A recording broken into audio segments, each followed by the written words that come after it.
Donald Trump is having a disastrous Sunday all night, and I'm talking 12:37 a.m. into the morning. He's been panic posting some of the most unhinged and deranged things. Then he sent Vice President Vance out to do media. That was a complete disaster. MAGA Mike Johnson's appearances this morning was a disaster. Let me show you what he posted last night at 12:37 a.m. He goes, "The Biden FBI placed 274 agents into the crowd on January 6th.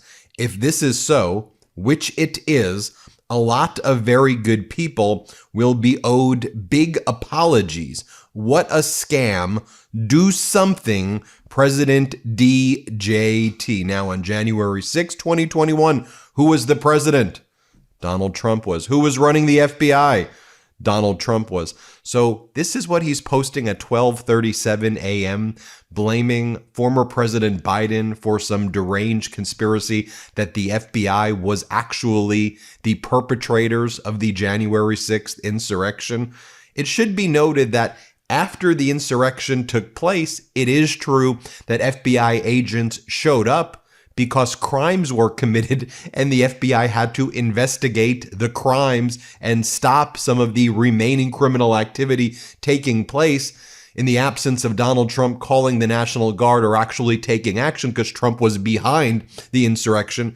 That's what he was posting at 12:37 a.m. And then he posted this like super early in the morning. He goes, "The Ukraine impeachment of me scam was a far bigger illegal hoax than Watergate." So Donald Trump calling Watergate an illegal hoax, by the way, this morning. "I sincerely hope the necessary authorities, including Congress, are looking into this. Adam Shifty Schiff was so dishonest and corrupt. So many laws and protocols were violated and just plain broken!" Exclamation point. President DJT. Well, we even know right now that Melania has some back channel communications with Putin where she said that she returned Russian children from Ukraine to Russia, fueling Putin's propaganda. And she talked about, "Oh, I've secured the release of 8 children, including Russian children in Ukraine." And she described Putin as someone who's very sincere about his efforts to try to figure out a solution here. That was what Melania was saying on Friday. Over what, a month and a half, 2 months ago, you were in Alaska with this guy having our troops go on their knees and roll out the red carpet for Putin. And every time you say you're going to impose sanctions, all Putin has to do is say, "Oh, actually, Donald should win the Nobel Peace Prize." And then you're like, "Oh, I guess Putin's my friend now." So we see it happening in front of us right now. Then Donald Trump posted this. I don't even understand what this graphic is supposed to mean. Fannie Mae and Freddie Mac. Then it says, "Under Sleepy Joe ice cream break, $100 billion. Then it says, "During Trump, $1 trillion. And this is Donald Trump's new slogan. This is actually a post from Donald Trump. So it went from "Make America Great Again" to, again, this is a quote from Trump, "Don't worry, we will survive. Trump is now president. Don't worry, we will survive." Let's be clear, things are much worse right now under Donald Trump. Inflation is higher, worst housing market since 1995. Inflation, as I said, surging. Jobless claims continue to rise to levels last seen during great recessions, construction and manufacturing recession taking place, a disastrous trade war against the world. Trump has ripped healthcare away from tens of millions of Americans, which Democrats are trying to restore. That is Trump's America right now. Is America's GDP contracting? It's less than it was under former President Biden. But that's the slogan. Don't worry, we will survive. So Donald Trump sends out MAGA Mike Johnson. And, you know, the Republican philosophy is just lie, big lies over and over and over again. Just repeat it over and over and over again. So MAGA Mike goes, "Republicans are the party for fixing healthcare. We just demonstrated that with the one big beautiful bill. The disastrous budget bill, which rips healthcare away." He goes, we're showing that we helped healthcare as rural hospitals are shutting down, as your premiums are about to be 4-5 times what they were monthly starting very soon. This is what they say. Here, play this clip. Republicans are the party that are fixing health care. We just demonstrated that in the One Big Beautiful Bill, the Working Families Tax Cut. So then they have J.D. Vance do some of the morning shows. J.D. Vance is on with Kristen Welker, and Welker says, look, by Trump's own calculus, he's the president. Isn't this? He controls all branches of Congress. So if he's a deal maker, let's bring the people together. What's going on, JD? Watch JD's awful answer here. Play this clip. Okay, I do want to turn to the big news here back at home, the ongoing government shutdown. I want to play you a little bit of what President Trump had to say about shutdowns past when Barack Obama was president. Take a look. If there is a shutdown, I think it would be a tremendously negative mark on the President of the United States. They're not going to be talking who the head of the House was, the head of the Senate. I really think the pressure is on the president. If you were president, what would you do? Well, very simply, you have to get everybody in a room. You have to be a leader. The president has to lead. You have to get the people in a room, and you have to get a deal. Mr. Vice President, by President Trump's own calculus, the pressure is on him to get everyone into a room and get a deal, is it not? Well, Kristen, I wouldn't focus on the political pressure to get a deal. We really don't care what the poll numbers say. But what about what President Trump said? What's good for the What American about what people. Mr. Trump said, his own words? Well, Kristen, the president was talking back then when Barack Obama was president about the political realities. We are focused now on the governing realities because we're in power and we're trying to make the American people's government work for the American people, despite the fact that Chuck Schumer and the Democrats have shut down the government. Yeah. We have to. So then on Fox, you have MAGA Mike Johnson asked by the host, so we know that people are starting to get these notices about their premiums going up 3 to 4x. So doesn't something have to be done soon? And then Mike Johnson's like, well, this was the Democrats' plan. They're running out the clock, obviously. We wanted to negotiate health care in October, but now we can't negotiate health care because of the government shutdown. Do you see how they lie about everything? Just extend the Affordable Care Act subsidies the same way you extended permanently the tax cuts for the billionaires and gave the billionaires all of these subsidies. Let's keep the Americans' health care in place. And then we want to negotiate something better. Trump had the entire first administration to come up with the plan, but we got in 2 weeks, I got a plan in 2 weeks. He had the first 9 months to come up with a health care plan. Instead, he lies and claims that prescription drug prices are going down 1,600%, which is impossible, or he posts AI videos of secret alien technology from QAnon conspiracies that he says cures everybody's illness if you go into something called a med bed. Those aren't plans, okay? The American people need to see real plans. Are we talking about universal health care, which I support? Are we talking about improving Obamacare, perhaps with more subsidies? Y'all don't want to do that, obviously. So what the hell is your plan? That's the thing that I want to emphasize over and over again with these MAGA frauds. This is what MAGA Mike Johnson says here. Play this clip. New resolution. What about his issue, though, that open enrollment starts in November? People are already getting notices about what they may pay. I mean, that's something that's got to be resolved before Yes, December and they're 1st. eating up the clock in the month of October. They shut the government down October 1st. We had always been counting on using these 4 weeks in October to finish up those discussions. The great irony is it is they themselves that are doing it. And Shannon, we cannot lose the simple fact that their counter proposal to fund the government was $1.5 trillion in new spending, as you noted. They wanted to give money back for the Corporation for Public Broadcasting and all sorts of things. And they wanted to claw back the elimination of fraud, waste, and abuse that we took out of Medicaid to make it work better, and the $50 billion that Republicans put into the law to prop up rural hospitals. What they're saying today makes no sense. Well, he does talk about the fact, and we know that there have been rural hospitals that have closed. That's happened here in the Virginia area and beyond. So what about that? And his contention that a lot of people will be kicked off Medicaid.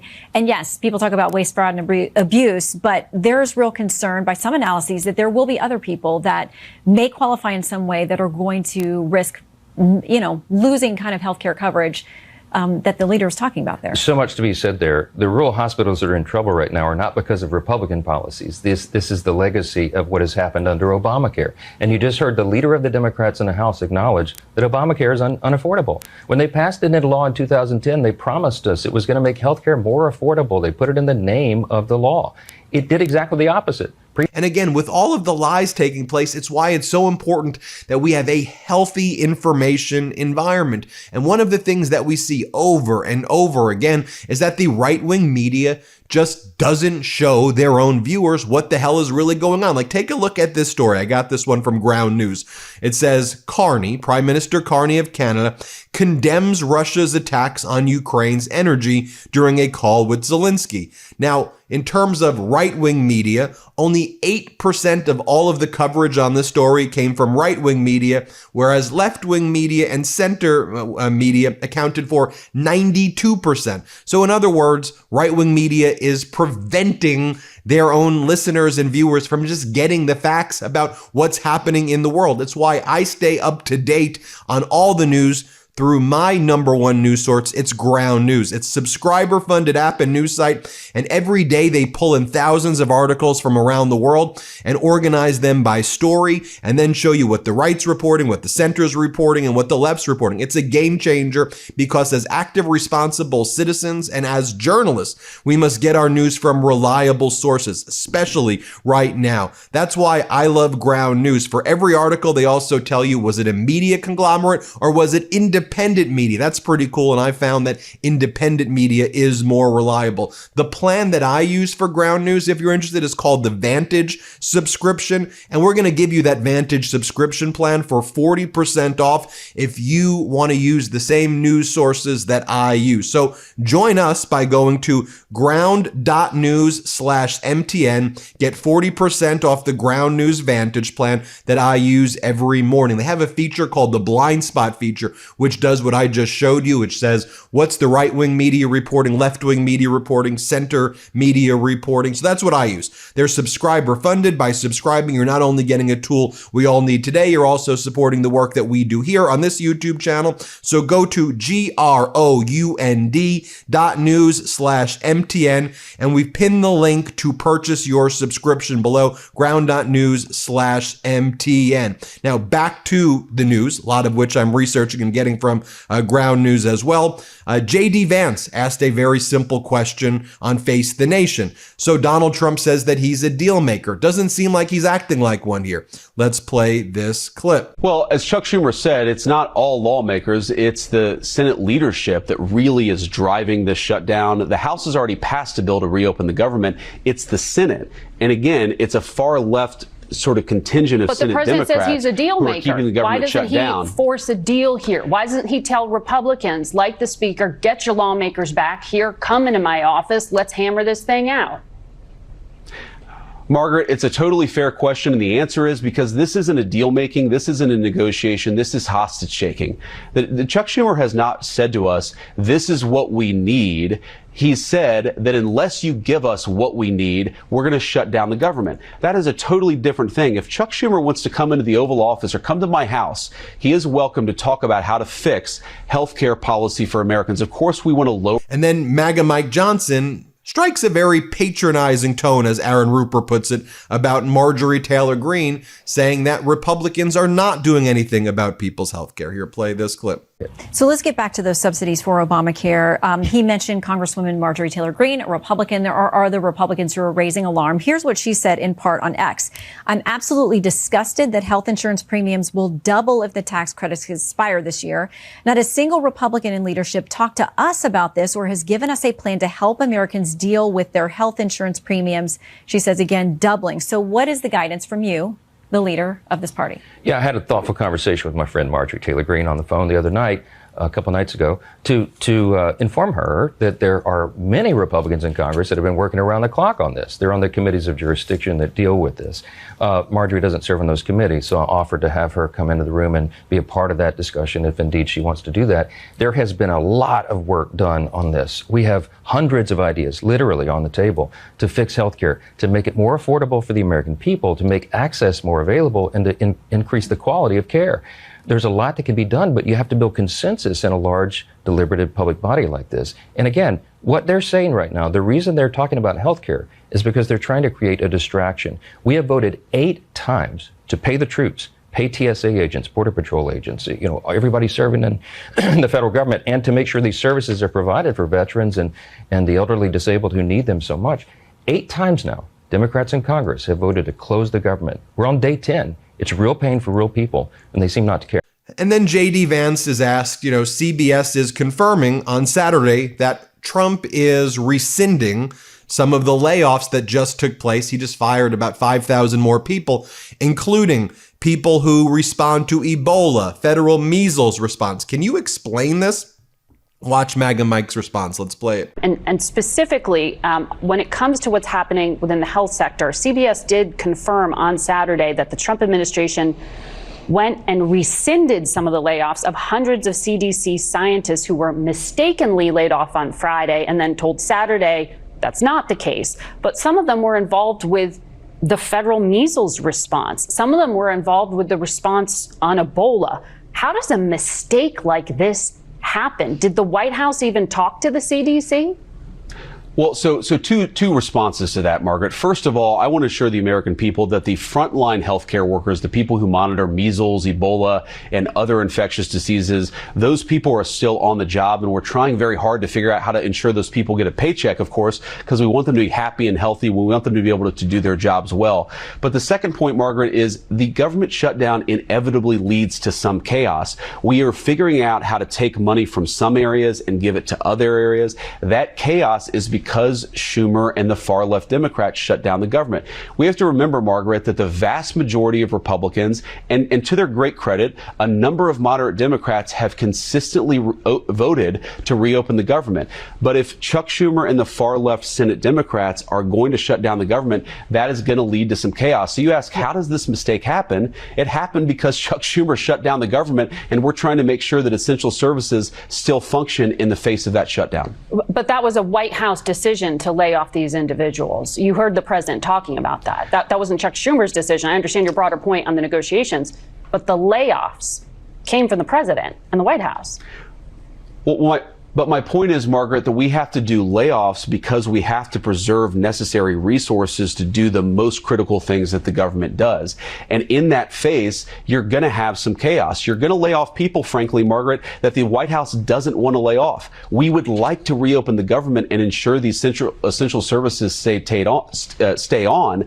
But unfortunately, in an environment where we're dealing with limited resources, where the government is shut down, we've got to move some things around. And in that moving things around, there is some chaos, there is some unpredictability, but we're trying to do everything that we can with the hand of cards that Chuck Schumer and the Democrats have dealt us. That's our. And then finally, you all know I've been shouting this atop the rooftop right here. And Daniel Dale from CNN ran this fact check. Trump falsely claims he secured $17 trillion in investments this year. The White House's own list says $8.8 trillion, and here's what that list included. So, we've been reporting this over and over again that the $17 trillion is fake. And by the way, the Bernie Madoff Ponzi scheme, about $60 billion. That was the biggest in history. This is a $17 trillion Ponzi scheme in plain view. And while I appreciate Daniel Dale's fact check here, the issue is that this is like beyond a fact check. So when Daniel Dale also then will fact check, like, did Marjorie Taylor Greene actually not clap when Zelensky was giving a speech? They once fact checked us on that because we were like, she didn't clap. And then Daniel Dale did a whole story on that. Okay. When she really didn't clap, to be very clear. But to then kind of equate though now Trump lying about 17 trillion. Do we all realize what a massive lie this is? That he says that he brought in $17 trillion on a tariff shelf? You don't get much bigger lies than that. So then Daniel Dale, we have it right here, goes through all of the areas that they claim is 8.8 trillion. That's like 600 billion from EU firms, even though the European Union has made clear that it's an estimate of potential private investment. 600 billion from Saudi Arabia, even though the Saudis' vague $600 billion pledge encompasses both investments and trade. 500 billion from India, even though it now is basically saying that that's the bilateral trade between the countries. $1.2 trillion from Qatar. Qatar's annual GDP is $166 billion. They're not giving $1.2 trillion. $1.4 trillion from the United Arab Emirates. Their entire annual GDP is $400 billion. They're not giving $1.2 trillion to the United States. $1 trillion from Japan. Just a made up number. $450 billion from South Korea. They said they're not doing it. More than $1 trillion in vague corporate pledges. It's all a scam. It is a massive Ponzi scheme in plain sight that this house of cards is going to fall. I mean, we saw the crypto markets get $19 billion and was liquidated to the tune of $19 billion on Friday, the worst in history. We saw the markets tank on Friday, down 2 to 3% respectively, some of the different exchanges. He's a fraud and a liar who's bankrupted things his entire life with all of this fraud, and we're seeing it magnified here. I think it was former President Obama who said, when you get into the White House, it amplifies who you are. So if you're a good person, it amplifies those qualities. If you're a fraud, criminal, sexual abusing, horrific human being like Trump is, then it amplifies those as well. So anyway, hit subscribe. Let's get to 6 million subscribers, and thanks for watching. New Midas merch drop! Check out the latest pro-democracy sticker packs, t-shirts, hats, sweatshirts, and more, all at store.meidastouch.com.